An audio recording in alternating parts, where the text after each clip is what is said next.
Today we got Jayson out of Phoenix, Arizona. I'm sure you're probably glad it's not as hot anymore down there, temperature-wise, but maybe not about the real estate. But you're here. Y'all have a pretty freaking big team, and y'all scaled super quickly. I believe came from the nightclub scene, so you're gonna have a lot of good insight and good things to talk about today. So, Jayson, if you can, give yourself a little intro about what you've done and kind of how you've gotten to where you're at right now, just super quick, and we'll go through that story. Cool. Yeah, so me and my partner Sergio, we're pretty much promoting nightclubs for like the past 10, 12 years.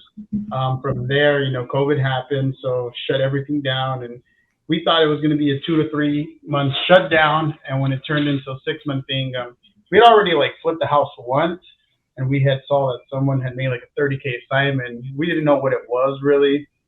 So we were actually going to buy some trucks and trailers and hire some people to actually just start a transportation company. Mm-hmm. But a buddy of ours was like, hey, you already fixed and flipped. You kind of know a little bit about wholesaling. Why don't you guys dive in? So we were doing it part-time. To be quite honest with you, got no traction whatsoever. And we're like, this shit doesn't really work. The reality is we were just doing it part-time. We went full-time on it. I think we committed to it in January of what was it? Was it 21? Yeah, January 21. We committed 100%. And our first year, man, we did over 4 million in wholesales. And then, this is our second full year. It'll, pretty much be our second year in January of 2023. And I think we're having a tough year, just like everybody is right now. Things have been really difficult just because we started flipping in the last 6 months. So, we have a ton of flips in our pipeline. We finally made some cash. We started buying a bunch of flips, and we just got crushed in the last 6 months. Since June, we've been getting crushed. So we're just digging ourselves out of that ditch and trying to move forward right now. Got it, man. So yeah, thanks for being transparent for everyone here. We're all going through it. We've talked about it numerous times. Like right now, this is the time that you're going to have to be able to adapt, get better.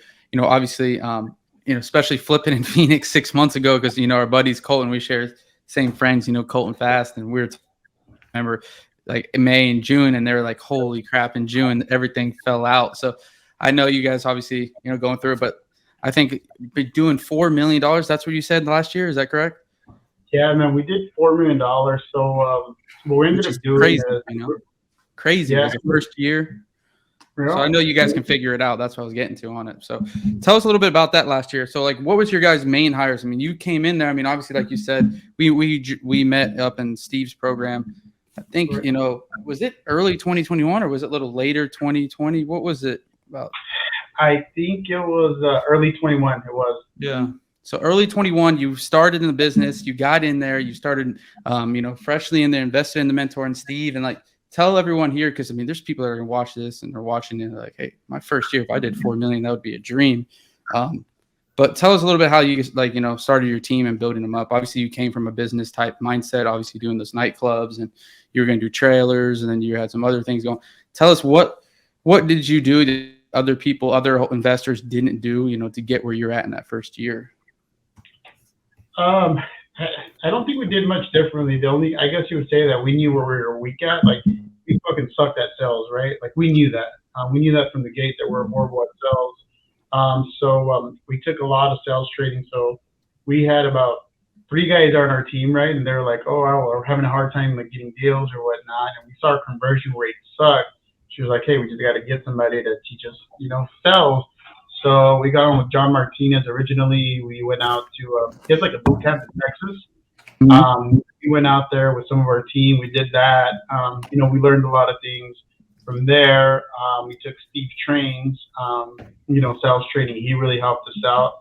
And honestly, I think if anything, we just we focused a ton. We focused a ton on sales training because I figured we had operations pretty well, and more than anything, we were really good at marketing. Sergio's just an operations genius when it comes to things. He could tell you to the cent how much we're spending on SMS, cold calling, our conversion rate. The guy has everything down to the T. So really, the only thing we were having issues was converting our actual leads. So we got that dialed in. And pretty much, I think what really helped us out initially, which I think it helped a lot of people out, is we kind of found our buyer before we found our deals. So, and what I mean by that, we were working with two institutional buyers, like hand in hand. And, we were originally just in Phoenix, right? So we're getting deals for them in Phoenix. We're pretty much bird dogging for them 100%. And then we spread to Tucson. And once we got to Tucson, they told us, hey, man, like you're getting us pretty good deals. Do you want me to give you your buy box? Because we're buying nationwide. And we said, hey, you know what? Maybe we just reverse engineered everything. We pulled all the data and we went off running with all that data. We started cold calling nationwide, and we had a buyer when it was said and done. So it was fairly easy, to be quite honest with you. Yeah, so I think that's pretty interesting. And Chan, I'll let you go ahead. I just want to say one thing real quick is that's actually how I started and got my first deal. Is everyone got to find the seller, got to find it, and you really do. I tell them guys that's the hardest part. But the funny thing is I had sellers. I had a seller that I wanted to do a deal with, and I ran the numbers, and my buyer that I had, the one buyer I had, said that's not a deal at that price. There's no way I'm buying that property. Long story short, Jayson did something similar. I started marketing for buyers just to see before I even had a seller, like where they're interested, how much would they be willing to pay. And one of the buyers literally said, do you have anything? And I told him about the deal that I got 3 weeks ago, or the seller I got that said price. And again, my previous buyer, the only buyer I had, said, no way. I told it to them. I said, this is what they want. The guy said, meet me tomorrow. I want to buy it. So that's how I got my first one. I think it goes into seeing that, like, hey, look, if you can find your buyers first, where you can start marketing, and you might be able to go back on some leads you already talked to and see if they're willing to pay for them. Yeah, one of the things I was going to ask, Sir Jayson, is when you looked into this hedge fund, was it just like, did you know you should do this, or was it like I sold a deal to him before, or like how'd you know to go that route? So what ended up happening, I think here in town, right, in Phoenix, we're like in the guru mecca or whatnot. So like a lot of our first deals, man, we JV'd with a bunch of the guys that have huge dispo companies out here, right? Keegley's one of the big one, and they're amazing. I'm not gonna lie to you. If you have a deal and it can be sold, and if it's an actual deal, those guys can sell it. They pound the phone. So originally we would just go to Keegley. Another big one here in town is Spencer, but like my go-to guy, his name is Alex Wilkins. He would always sell all of our deals, and he's the one that introduced me to this fund. He's like, hey, they won't allow me to just send them an assignment, but here's a buyer, just give me some money on it. Right? I was like, cool deal. I was like, hey, give me $5K. You can sell the deal to them, and that's how I met them, and I built a relationship with them, and it just kept growing from there. Heck yeah. So I would say that I ran into them accidentally, sheer luck at that point, because we were pretty much, our dispo process was letting these huge disposition companies sell our deals for us. Gotcha. So tell us this. So we're there, Jayson. You started getting deals coming in. Obviously, you started seeing success, right? And tell me, where did the company evolve to, right? So it's you and you and your partner, right? And where did you guys evolve? Where did you guys, what does a $4 million in the first year company look like? What did that look like for you guys? Believe it or not, man, our spreads were huge, so it wasn't that big. So it's at this point, originally it's me, Sergio, one acquisitions rep, right? As we started scaling, we scaled up to 4 guys quickly, so 4 acquisitions reps. We didn't even know what lead managers was at the moment, so we never even picked any of those up. It was just 4 guys, a transaction coordinator, a VA transaction coordinator, and me dispoing and Sergio running operations. So it was literally maybe 6-8 of us in a small office. So it didn't really take much to do it. Granted, I think our spreads at that point, I don't have the numbers in front of me, but I would say our average assignment at that point was $40K, $45K. Shoot, so 45K. So yeah, you just had the team built up, you had the people there, and obviously that paid off for the 45K. Now, what marketing sources were you using to do $4 million your first year? Our number one marketing was SMS at that point. Yeah. What other marketing sources are you using now, or were you using then? So I know the main one's SMS, but so we started with the SMS. We picked up cold calling, just like everybody does. We started mailers. We started PPC. And, we were making a shit ton of money at that point. So it was very easy to just try this, try that, right? Somebody says, hey, do mail. We were part of CG, right? So as soon as everybody introduced us to Jayson Lewis, it's like, hey, do mailers, boom. Spent 30K off the rip with them, right? Then say, hey, buy this data from Audantic. You know, we ripped money there. What was it? I think it was like 25K their intro. Yeah, 26K. Yeah. So with them, PPC with Bateman, which he's awesome, by the way.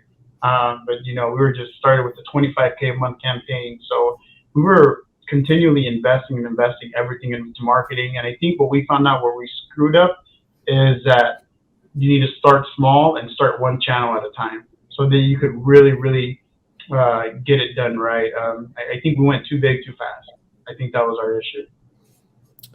Yeah, that I could see how trying to do 5 channels at once would be a giant headache because there are different leads that are coming in. What did you guys do at one? Like, how'd you pivot from that? Did you cut some ones that weren't working? Like, how'd you kind of start to figure out a certain lead source, and what are you guys working towards now? No, I know you're just not just doing SMS. Yeah, we pretty much just our cost per deal analysis, right? And we started looking at stuff, and I think on PPC, man, we blew through, I would say like 70K, 75K, and we only saw like 25 come back, so we knew that there was obviously something broken there. But we gave it the time, because that's what everybody says. And I know that to be true. Every marketing channel works, it just takes time, and it needs to be dialed in. But 6 months down the road of just losing money, we gave up on it for a while. So, hey, you know what? We're going to focus on mailers. We did mailers for a little bit. We're actually for like 6 months, and we got some progress there. We got some good deals, but still, it's not dialed in. We're still dabbling in it right now, but not as much right now. Or, we pretty much just went back to the easy stuff, right? Like what got us to where we were at, and for us, cold calling and SMS. Obviously, you helped me out, right? You told me, hey, Jayson, try Launch Control. We use Launch Control and Roar, so we use both of them actually, believe it or not. We like the ease of Roar, but Launch Control's hit a lot better. Their deliverability is a lot better, but Roar is a little bit more on autopilot, if that makes sense. Mm-hmm. So why? Yeah, to explain why you're using two why are you using Roar Control? How are you using those together? I know you explained a little bit, but. So Roar, what we're doing is we're reaching out to sellers with Roar, and with Launch Control, we're actually reaching out to buyers. So we're doing like last 90 days. I would say like pretty much every 30 days or whatnot. We're going back 90 days and seeing if somewhere down the line, either Prop Stream or what's the other one that Sergio uses. Forget where he gets his list from, but pretty much we kind of double check to make sure we didn't miss a buyer within those. Buyer sonar or something? Oh no, we had buyer sonar for a while, but we're not using it anymore. But pretty much we're repulling lists. We're messaging them, hey, are you still actively buying, things of that nature. Once somebody raises their hand and says, yeah, I'm actively buying, we're giving them the call and we're calling them, getting on the phone with them, trying to build a relationship. Like, what are you looking for? What are you paying? What does a good deal look like to you? And then just putting those deals in front of them right now. That's one way of doing it. So we call it 75 hard. We learned that from Ren. Yeah. And Ren's doing it by zip code, but we're doing it by weekly. So our goal is to get 25 new cash buyers every week, 25 realtors every week, and 25. So I guess flippers, and then a buy and hold guy. So that's kind of what we're doing on a weekly basis right now. I like that. So I have a question. So kind of explain to the audience too, because I don't think most markets are quite as crazy as Phoenix. What even happened when you guys started flipping about 6 months ago? Like, I believe it was maybe end of May, beginning of June. Like, talk to us about like the gravity of like really what went down in Phoenix. You could buy a house for 80% of ARV, put 50K in it. You're in it somewhere around, let's just say 300, right? You're in it around 375 holding cost of, your rehab, anything. And then you'd list it on the market for 4.25, and you're going to get 450, 475 for it over the weekend. Like, it was done. It was guaranteed. It was, it was easy, man. It's pretty much like anybody could flip at that point. And literally within a month, we got the rug pulled off from under us, where like our market just dipped like 10% in a month. Like it was like it dipped 10%, and not only that, you weren't getting any showings. People aren't walking the properties. It's like, and I think everybody's just like at a standstill. Like, what the hell's going on? It's gotten better. I definitely see it's gotten better. I feel like people are getting used to this is the new norm. But at the end of the day, what's really happened is like, before I feel like some wholesalers, or a lot of wholesalers, took advantage of cash buyers because they could. Like at the end of the day, like if you're not going to buy this at 80% of ARV, I got 10 other flippers in line waiting to buy it. But you want it, yes or no. We're right now, it's pretty much on the other end of the foot. It was like, hey, I need this at 50% of ARV or I'm not buying. How are you guys still able to wholesale with the changing market? Like I know you said you're texting buyers on launch control. Is that like part of your dispo strategy? Like what did you guys kind of pivot to? Because now it's way different. Yeah, so a couple of things. Number one, as far as sellers go, before you could find someone that wanted to sell, now you need to find people that need to sell. So that's huge, right? Because no one's going to sell you their home at 60% of value without there being a huge need or some motivation there. That's number one. Typically see right now investors are buying anywhere from 60 to 75% of ARV. 75% of ARV is a brand new cookie cutter home that needs nothing, right? Tile, roof, stucco, like it's moving ready. Those guys are still buying at that percentage. But something that we've done at Pivot is we're looking for end buyers at this point. So what we're doing is we're reaching out to the cash investors, but we're reaching out to realtors in the area, saying, hey, I have a pocket listing. Wondering if you have a buyer that may be interested. And then the third part, we're kind of doing like a hybrid innovation where we're letting sellers know, like, hey, you know what? Unfortunately, I can't give you, in order for me to get to your price point, I need access to the property and I need to be able to list it to my retail investors. Something that I learned from you guys, obviously, And yeah, I was gonna say it sounds familiar. I've heard that one before. So we're doing a pretty much innovation pitch, So I think as of right now, we're like 50-50.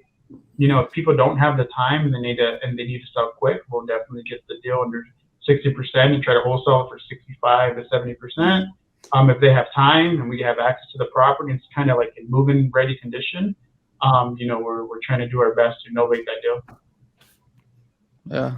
So I have a question. So those deals that you're getting wholesale, what keeps you from maybe like taking those down and wholesaling them to get them to an end buyer and closing quick on them? The risk. Mm-hmm. I think the risk now is like, hey, do you want to risk it when I have 10 flips that we're finishing up still and getting on the market and getting those done? For me, I think it's just better take zero risk at all right now and just dump them. Yeah. Yeah, because we were doing a ton of wholesaling before, but right now it's just not worth the squeeze right now. Mm-hmm. For sure. No, I don't disagree. And also anyone, we're going to go here for another 10 minutes. So ask your question for Jayson. Again, they have a big company working out of Phoenix. Last year did over 4 million. Obviously they're struggling just like all of us right now and this year, but high level guys here. So leave some questions in the Facebook chat. If you guys have a question on YouTube, leave in there, we can see it. We'll get into it. But Jayson, currently, what is your team looking like nowadays? What is that made out of? So I think I think we have about I would say including VAs or just in-house. No, you include VAs. I mean, we have about 25 cold callers. We have two different camps. We have a camp in Egypt and we have a camp in the Philippines. There's some pros and cons to both.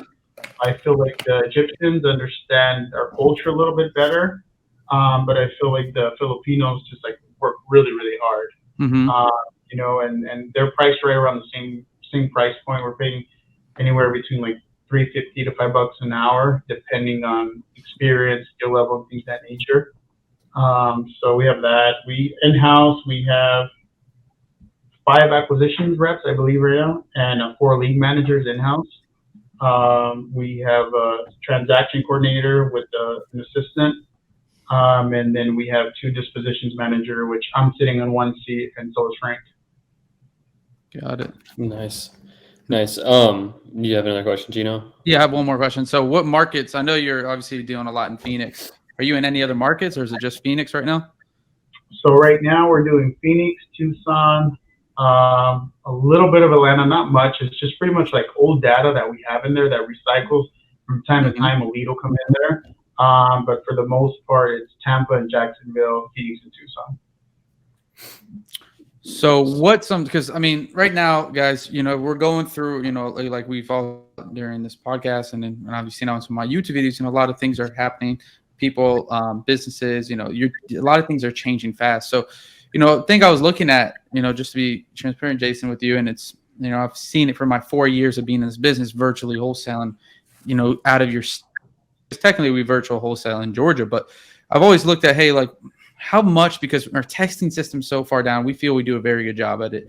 Like, how hard would it be to go to another market? And what do you guys like? Is there anything when going into another market like those areas, or is it just like, I know these areas are hot? Because I know that's like kind of my thing. Like, I know this Florida area is hot. Like, why don't we just go? Like, is there any other stuff you're looking at? Obviously, you need a runner to take pictures. You need certain things, but like, is there anything else you're looking at when you're evaluating another market? So pretty much what we did, we have investor-led cartel, right? That's one of the things that we used to help us disport with.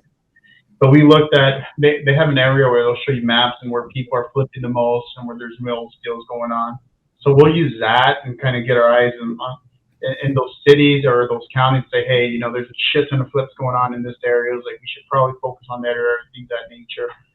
That's actually how we're doing our PPC, and it's actually the class that they were showing the other day, saying, hey, you know what, if you want to do PPC and you want to just go straight to investor lift, you can do these things. And we kind of pretty much took that, their concept, but we did it with cold calling. So that's how we came up with Tampa and Jacksonville or whatnot as other markets. The issues that I think you're going to run into, that we ran into a lot in your backyard in Atlanta, it's just comping, man. From one street to another, you think you got your comps right and you're looking at the house right, and you're sometimes you're way off in those 20-30K that you're off. That's pretty much your spread there, so you kind of get screwed. I'll be transparent with you. We had a hard time in Atlanta comping, and it was consistently comping wrong. I was like, holy shit, how are we getting this wrong? But Atlanta's really hard. Like downtown Atlanta, yeah. It's like impossible. Yeah, it's almost like you got to be there. So it's tough, but there's good spreads there. I know you guys do innovations there. It does well. So if it's your backyard, I feel like kind of like Phoenix, right? Like, I know every pocket here in Maricopa County. I think it's kind of the same for you guys. You guys see a zip code, and you have a really good idea of what things are selling for in the area. So if you are going to go into a market, I would say, take some time really out, get to learn your zip codes. I think that's big. And besides that, just take your time with it. Don't dive in. Something that me and Sergio have, I guess it's a good and a bad, that when we do something, we go all in, right? 100%, full steam, fuck it. Doesn't matter what happens. So we learned that, in the past, was like, hey, like, test it. Like, take a little bit of data, test it. Let's see what we get back from it, and go from there. And that's honestly something that we're getting really good at. And when we're going to do something new, we test it. We take our time with it. We dabble in it a little bit. If we see it's working, then we'll jump in 100%. I like that. I think that's the best way to do it now. The main things you're looking at, other than just like you said, the zip codes, like, are you looking at actual any like metrics, like what's the inventory level or all that stuff, or is it just the hot areas? When we pull data, we'll look at hot areas. We'll see the medium home price, and we try to stay 10 to 20% under that medium home price. So once we actually get it, we'll be able to display it. Makes sense. Makes 100% sense. Chandler, you got any other questions? Yeah, I had a question revolving around, I know that Sergio does a lot of like the call center stuff and the marketing stuff, but from a high level, you guys had like, I think I saw you post, like you guys bought like maybe I'm wrong, but I thought it was like 100,000 phone numbers. Was that right? No, dids, like for cold calling? Yeah. No, I think it's like 1,500 dids to 2,000 dids that we're running at one time. we've toned it down because the call center that we have in Egypt, it's like an all-in bundle. So you pretty much just send them your data, and they buy their own dids. They have their own they pretty much have their own seat inside of Zen call, I believe. I'm not sure what they're using to dial. Yeah. But it's all included in the price that they give you. And I think right now we're like at $5 an hour with them. Okay. But you don't pay for the dialer.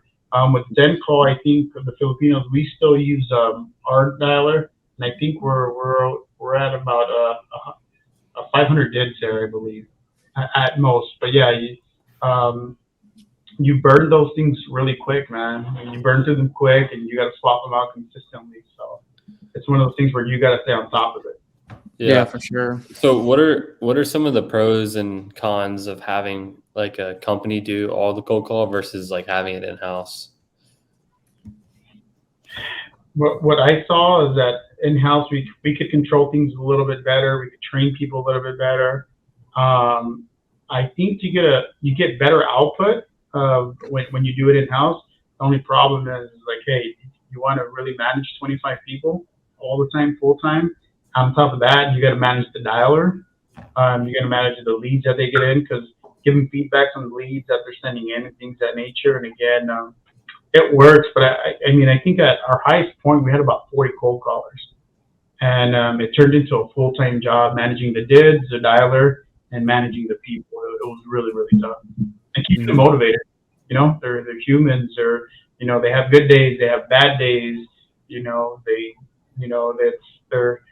They're up and down every day. So sometimes you get one that sends you 4 amazing leads in one day, and sometimes they're a dud for 2 days. Like, hey, what's going on in your life? You're just trying to have conversations with them. So it became a full-time job, and I think Sergio got exhausted. He's like, hey, let me try to put some of the stress on someone else for the time being. So if anything, I would say is the lead quality. I would say that you're going to get better lead quality when you're doing it in-house as compared to when you're outsourcing it. But I guess you would say when we look at our conversion rate, we're still doing overall with the Egyptian cold callers, so that's why we're still keeping them. Mm-hmm. Got it. Makes sense. Got it. So we're left here, Jayson. So just think for a second here. What would you like to leave the listeners with? I know obviously you guys are going through some things, and like us all. Like, what's some things you wish that you could tell yourself maybe 6-12 months ago, and maybe you could leave the listeners with? Maybe they're just starting out too, because you guys are fairly new. I mean, you're in the first year. So what's some things that you think you can leave the listeners with?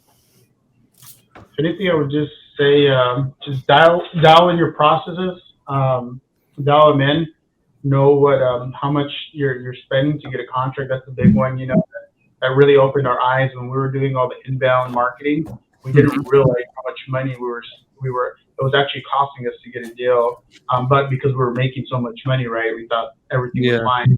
It's not until things start going south you actually start looking at every single thing, and then just mistakes are amplified at that point, right? Like you see an error, it's amplified when you're not doing too well financially. So, if anything, I would just say pay attention to your what you're spending to get a contract. That's number one, and pay attention to your marketing channels. See what's your best one, and hey, if SMS is your best conversion rate, man, dial that in and multiply spending.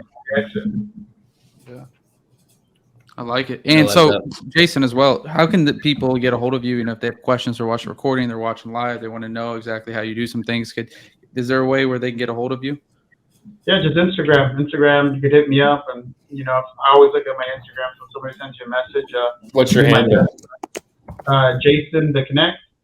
And I had that because I was the table connection back in the day. Hey. We're gonna need that connect, man. We're gonna need that connect one day. Let me know whenever you're in town. I don't go out much, but if you guys are ever in town, I'm definitely down to take you guys out. Yeah, you need to go to. It was an Old Town mostly. So we were always in downtown Phoenix, like all the Latin clubs, but I don't know what's going on downtown anymore, man. It's been a minute, but yeah, Old Town popping. Every time I see all my guys, they're out in Old Town having a good time. Heck yeah. Where's your office relative to Old Town? We're on Central and Thomas, so downtown Phoenix right now. By the Suns, right? Yep, right by the Suns. Oh, that's pretty sweet. Heck yeah. So that nice view in the back. But man, I think you dropped a lot of value in there, and I think for sure this is gonna be one I'm gonna go back on. I'm gonna send this to some people just because of the stuff you gave out. So appreciate that. And if we're in Phoenix, bro, we're gonna hit you up. We're gonna go out there, hit the Latin clubs, man. Start spending some, Yeah, let me know. baby. All right. Thanks Gino, again, and we'll talk to you. And guys, if you have any questions, reach out to Jayson and leave any down below here after you listen to this, and we'll make sure to get it to Jayson. But thanks again, Jayson, for coming on. No problem. You guys stay good, man.